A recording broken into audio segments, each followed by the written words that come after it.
Hello, welcome to Legal Awareness web series. Swedish institute की अब ranking आ गई 2021 की। 2014 में varieties of democracy institute setup हुआ था यूनिवर्सिटी ऑफ गोटेनबर्ग में। हमारा स्कोर खराब है। मैं पहले भी कह चुका हूं कि मैं एक टीचर हूं और स्टूडेंट्स ये दुआ करते थे कि मैं एग्जामिनर बनूं क्योंकि मैं एक लिबरल मार्कर हूं। इसीलिए मुझे फ्रीडम हाउस की रिपोर्ट में जो हमको 67 का स्कोर दिया वो कम लगा और मैंने फिर आपको बताया था, आप वो ज़रूर वीडियो देखिए जहां मैंने कहा था कि ये स्कोर गलत है।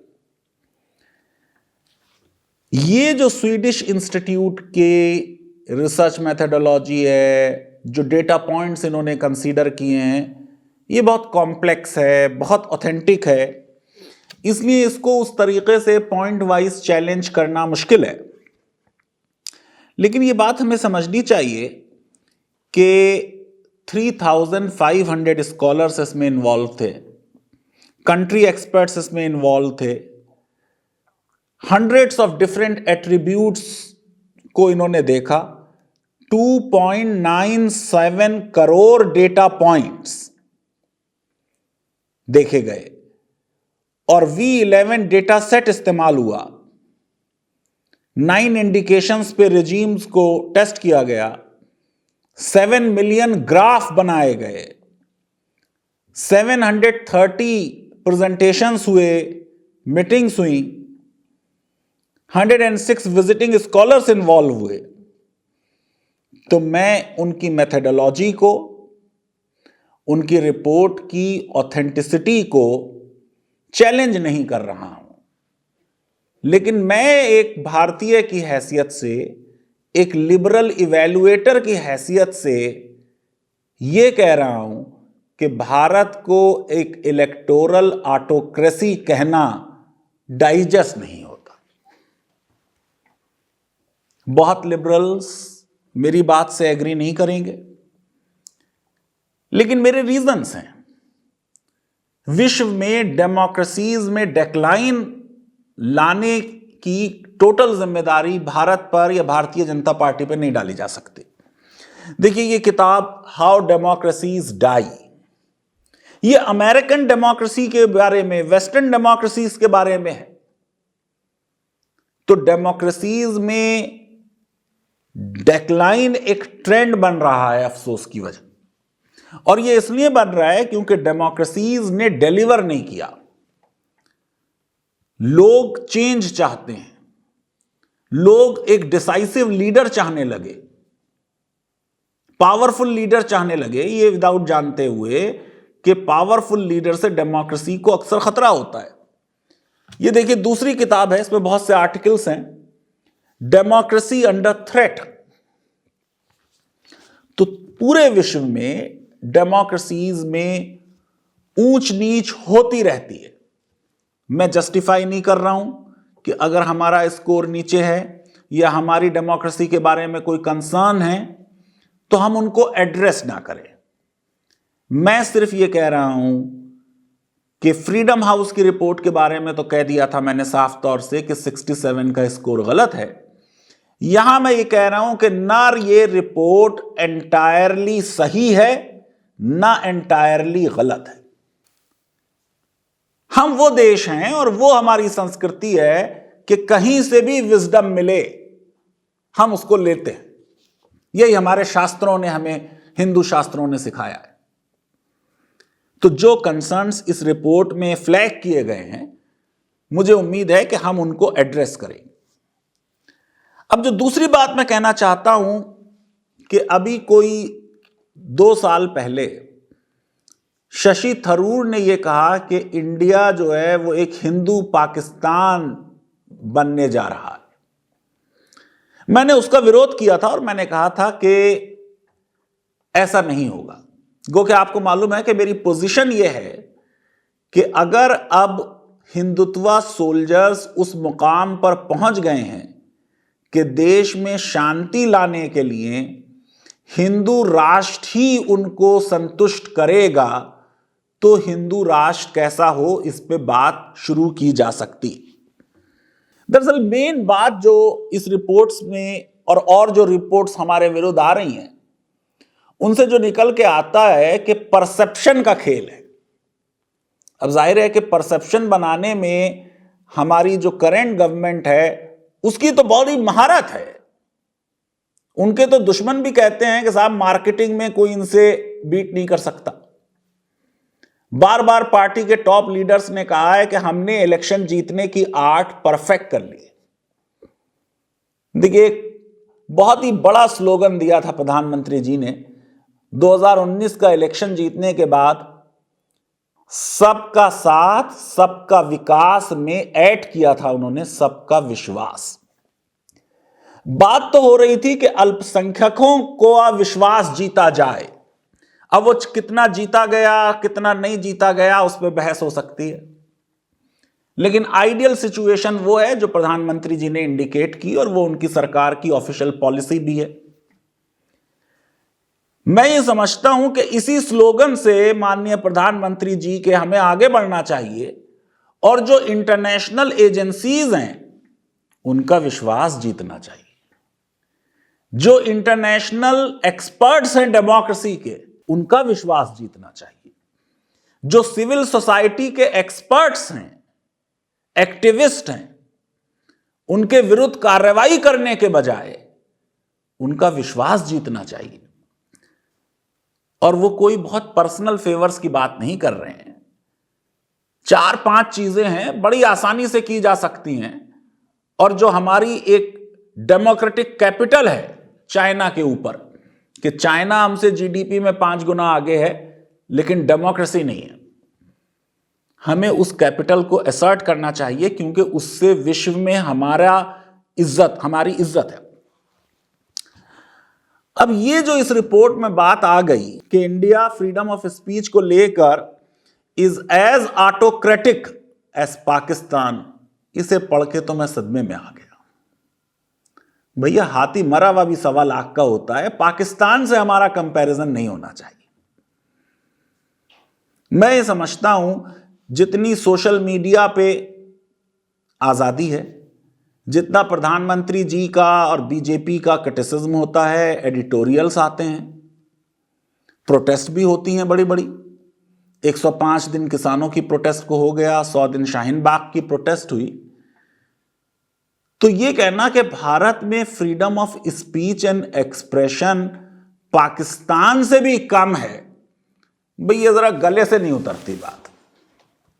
तो मैं ये समझता हूं कि मैं डिनायल में नहीं हूं कि freedom of speech and expression improve करनी चाहिए।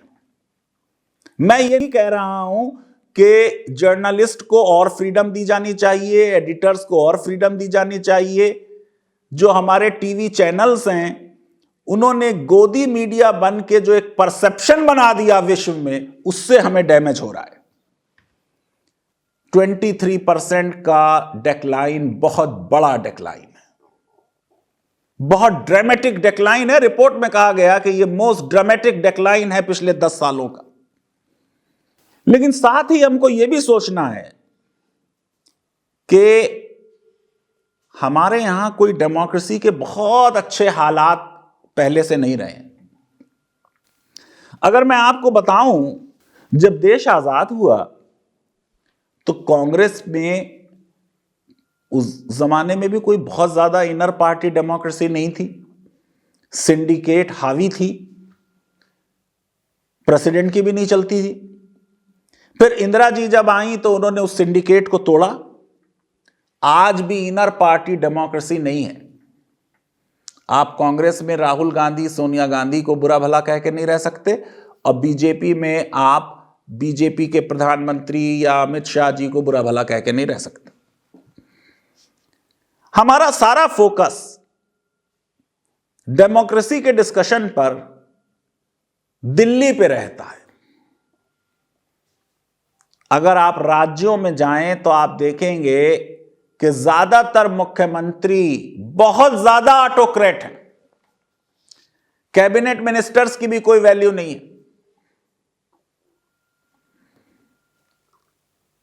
जो टाइम संसद में और विधानसभाओं में लेजिस्लेटिव वर्क के लिए होना चाहिए, वो लगातार साल दर साल कम होता चला जा रहा है। 5-5 मिनट में बिल पास होते हैं ऑन एवरेज। डेलिब्रेटिव प्रोसेस जो डेमोक्रेसी में होनी चाहिए वो कम होती चली जा रही है, और उसके लिए कोई ये 5-6 साल ही ब्लेम नहीं किए जा सकते। कांग्रेस की हाई कमांड से जो कमांड आ जाती थी वो एंटी डेमोक्रेटिक होती थी। देश की जनता भी जिम्मेदार है कि हम वोट इश्यूज पे नहीं देते, हम रिलीजन पे वोट देते हैं। बंगाल में चल रहा है साहब 30-70 का मामला है। हम अंदर बाहर के इश्यूज पे कि कौन बंगाली है कौन बंगाली नहीं है उस पे बात कर रहे हैं। हम असेंबली इलेक्शन में पाकिस्तान को इशू बना देते हैं। तो ये हमारे वोटर्स की भी ना समझी। इमोरल डिफेक्शंस हमारी डेमोक्रेसी का हिस्सा है। इलेक्शन आते वक्त बड़े बड़े नेता अपनी पार्टी छोड़ के दूसरी पार्टी में जा रहे हैं, दूसरी पार्टी उनको एक्सेप्ट कर रही है, क्योंकि हमने ये उसूल बना लिया कि कोई बीजेपी में है तो बहुत कम्युनल है, जैसे ही बीजेपी छोड़ के कांग्रेस में आया फौरन सेकुलर बन गया, और जब तक कोई कांग्रेस में है वो बहुत सेकुलर है, जैसे ही उसने बीजेपी ज्वाइन की वो कम्युनल हो गए। डिफेक्शन, आया राम गया राम, हमने लॉ भी बना दिया तब भी हम उसे कंट्रोल नहीं कर पाए। सबसे बड़ा मैं समझता हूं हमारे यहां जो मुद्दा है वो ये कि हमारी सोसाइटी एक कर्तव्य प्रधान समाज वाली है। हमारे यहां अधिकारों के बारे में कॉन्शियसनेस नहीं है। सिविल लिबर्टीज को हम अभी तक अच्छी नजरों से नहीं देखते। ड्यूटी पे ज्यादा फोकस है, राइट पे कम फोकस है, और सिविल लिबर्टीज कर्टेल होने पर डेमोक्रेसी में बहुत स्ट्रेस आती है और रैंकिंग कम होती है। आपको मालूम है कि फ्रीडम हाउस में भी सिविल लिबर्टीज के 60% पॉइंट्स थे। यहां पे भी जो हमारी रैंकिंग खराब हुई है वो freedom of speech and expression पे हमारे पॉइंट्स कम हो गए। सेडिशन, डिफेमेशन, यूपा का जो इस्तेमाल हुआ उससे हमारे पॉइंट्स कम हो गए। मुझे याद है कि टाडा और एनएसए और preventive detention loss trade union leaders पे कांग्रेस के जमाने में भी लगाए जाते रहे, पेटी ऑफेंडर्स के खिलाफ लगाए जाते रहे, बहुत सीनियर लोगों के और बच्चों के खिलाफ लगाए जाते रहे। सरकारें इसका गलत इस्तेमाल करती रही, लेकिन इसका मतलब यह नहीं कि अगर कांग्रेस ने गलत काम किया तो बीजेपी भी गलत काम करे। इससे जस्टिफिकेशन क्रिएट नहीं होता, बल्कि आप चेंज लाए, परिवर्तन लाए। जिसकी बात हो रही है बंगाल में, वो परिवर्तन आना चाहिए गवर्नेंस में। और सबसे ज्यादा मैं समझता हूं कि डेमोक्रेसी की किसी भी रिपोर्ट में अगर हम नीचे जा रहे हैं तो उसकी जिम्मेदारी ना तो बीजेपी की है, ना सरकार की है, बल्कि न्यायपालिका की है। न्यायपालिका को संविधान ने यह रोल दिया है कि वो लोगों के मौलिक अधिकारों का संरक्षण करेंगे, प्रोटेक्ट करेंगे। अगर हैबियस कॉर्पस पिटीशंस नहीं सुनी जाएंगी, लंबी लंबी डेट्स दी जाएंगी, अगर supreme court 370, CAA, farm laws की कॉन्स्टिट्यूशनैलिटी डिटरमिन करने में डिले करेगी, तो हमारी रैंकिंग कम हो जाएगी। सरकार से ज्यादा शिकायत जुडिशरी से हो सकती है, क्योंकि जुडिशरी चाहे तो सिविल लिबर्टीज को पूरी तरीके से प्रोटेक्ट कर सकती है। जिस तरह अर्नब गोस्वामी के केस में आगे आके सुप्रीम कोर्ट ने कहा कि 24 घंटे भी किसी की सिविल लिबर्टी जो है वो कर्टेल नहीं होनी चाहिए। तो मैं ये समझता हूं कि हमारी न्यायपालिका भी ये नहीं चाहेगी कि विश्व में हमारी बेइज्जती हो। और इस रिपोर्ट के बाद हम एक इंट्रोस्पेक्शन करेंगे।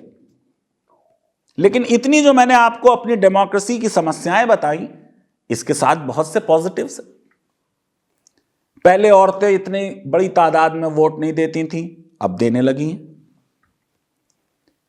पहले औरतें अपने हस्बैंड्स और अपने ससुर के कहने पे वोट देती थी, अब नहीं देती हैं। मुस्लिम औरतें पूरी मोदी जी के साथ हो गई हैं 3 तलाक के मुद्दे पे। उज्ज्वला की स्कीम की वजह से औरतें मोदी जी के साथ हैं। हमारे देश में आज भी पीसफुल चेंज ऑफ गवर्नमेंट होता है। इलेक्शन लड़ना बीजेपी बहुत अच्छा जानती है, बट बड़ी मेहनत से लड़ते हैं। जीएचएमसी का इलेक्शन इतना छोटा इनसिग्निफिकेंट इलेक्शन था, बड़े से बड़ा नेता आके कैंपेन किया। तो इसमें जो हार्ड वर्क है उसको भी कंसीडर किया जाना चाहिए। और इलेक्शन में इन 5-6 सालों में भी देखिए, पंजाब में कांग्रेस जीती, राजस्थान में कांग्रेस जीती, दिल्ली में आप जीती, झारखंड में जेएमएम और कांग्रेस जीती, मध्य प्रदेश में भी कांग्रेस जीत गई थी। बाद में डिफेक्शन वगैरह हो के वो सरकार गिरा दी गई या गिर गई, वो अलग बात है। कर्नाटका में भी सरकार बनी थी, डिफेक्शन से गिर गई, वो अलग बात है।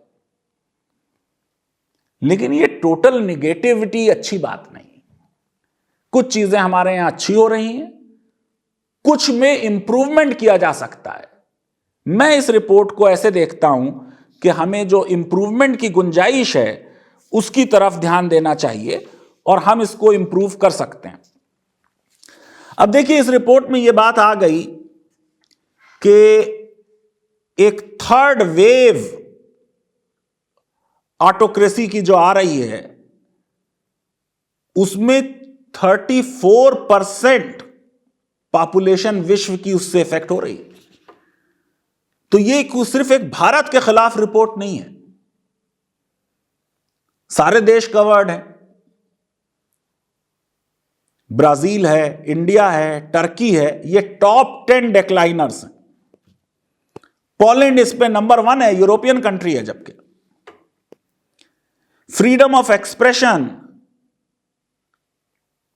इसमें भी विश्व के बहुत से कंट्रीज जो हैं उनमें हालात खराब हैं। यूएसए में भी डेमोक्रेसी का डिक्लाइन हो रहा है।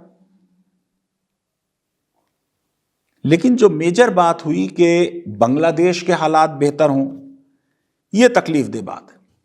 तुनीसिया जैसा कंट्री, उसके बारे में कहा जा रहा है कि उसमें डेमोक्रेसी इंप्रूव कर रही है।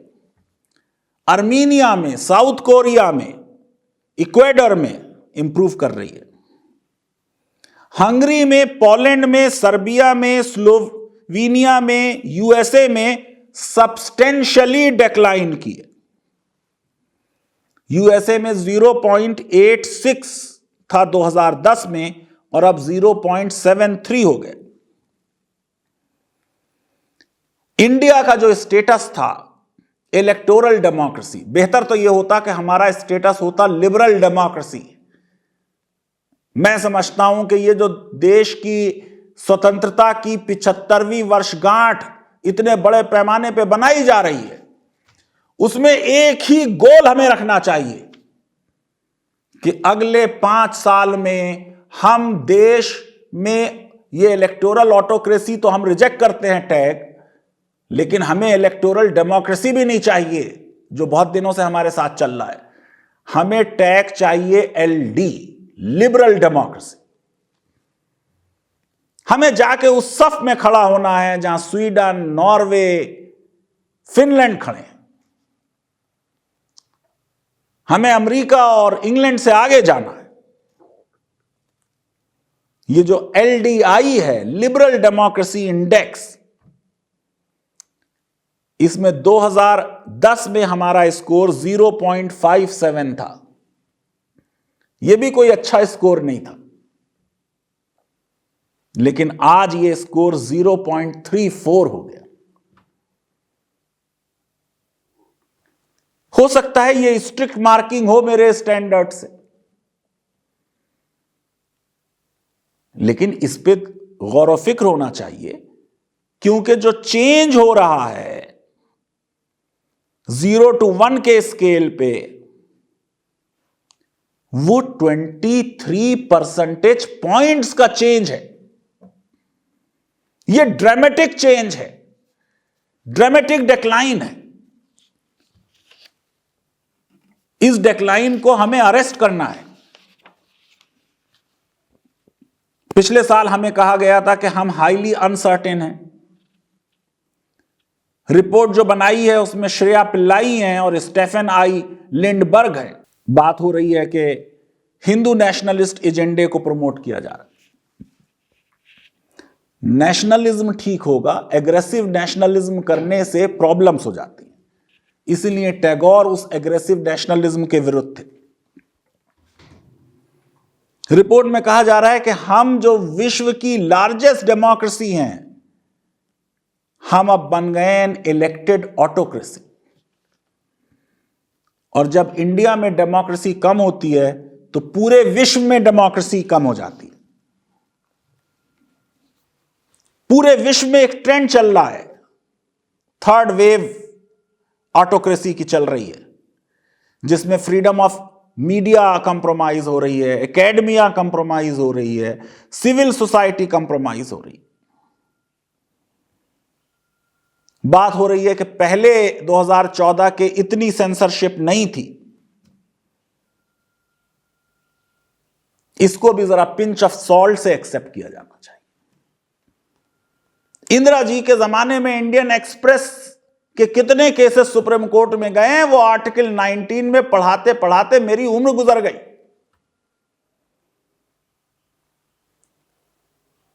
एक केस में कह दिया गया कि 10 पेज से ज्यादा का अखबार नहीं छपेगा। तो हालात पहले भी खराब रहे हैं, लेकिन वो इस बात का जस्टिफिकेशन नहीं है कि अब और खराब हो जाए।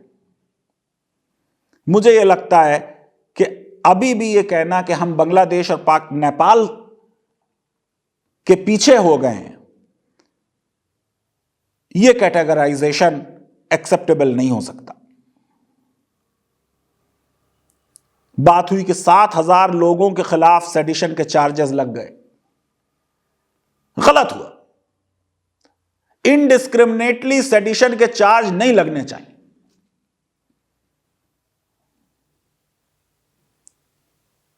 संविधान आने के बाद इस प्रावधान की कॉन्स्टिट्यूशनैलिटी पे प्रश्न चिन्ह लगे।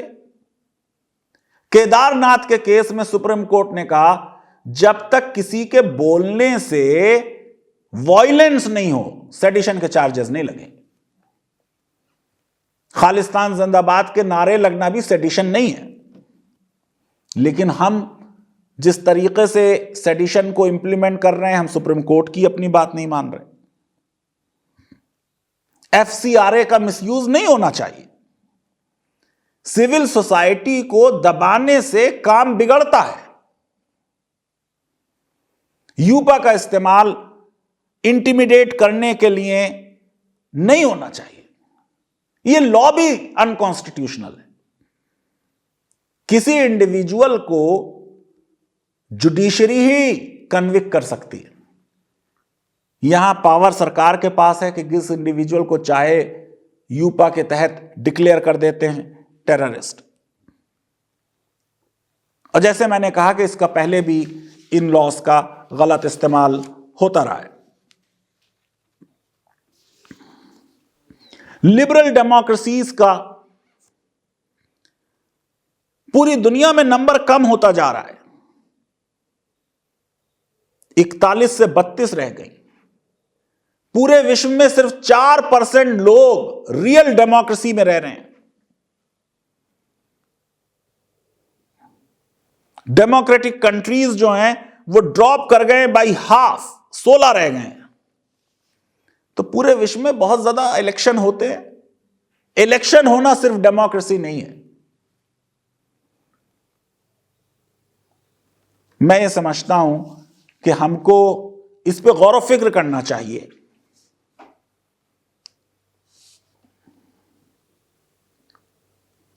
कभी कभी कहते हैं दाग अच्छे हैं।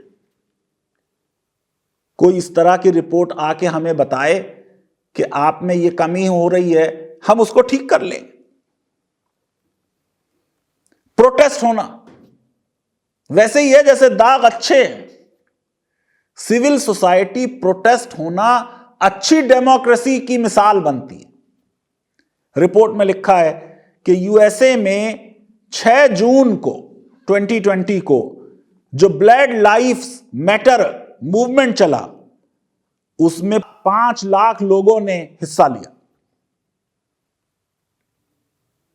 यह अच्छी बात है। गम इस बात का है कि कंट्रीज लाइक साइप्रस और घाना, कोस्टारिका, साउथ कोरिया,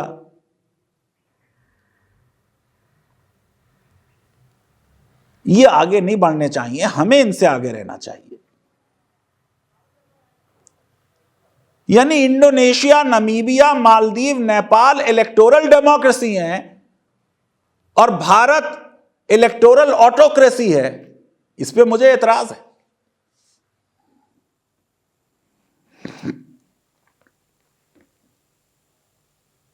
मैं ये समझता हूं कि हम इस कंपनी को डिजर्व नहीं करते।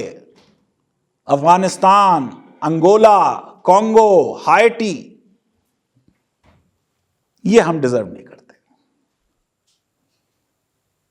हम किसी भी मुस्लिम कंट्री से आगे, किसी भी एशियन कंट्री से आगे होना चाहते हैं, किसी भी यूरोपियन कंट्री से आगे होना चाहते हैं। हम रेड लिस्ट में नहीं होना चाहते। हम टर्की के साथ नहीं होना चाहते, थाईलैंड के साथ नहीं होना चाहते। हम फ्लॉड डेमोक्रेसी नहीं बनना चाहते। फ्लॉड डेमोक्रेसी क्या है? इलेक्शन होते हैं, सिविल लिबर्टीज हैं, लेकिन सिग्निफिकेंटली वीक गवर्नेंस है, under develop political culture and participation. मैं ये समझता हूं कि ये रिपोर्ट जो हमारे बारे में कई जगह सही और कई जगह गलत हो सकती, फॉरेन मिनिस्ट्री इसको जरूर रिजेक्ट करेगी और हमें करना चाहिए,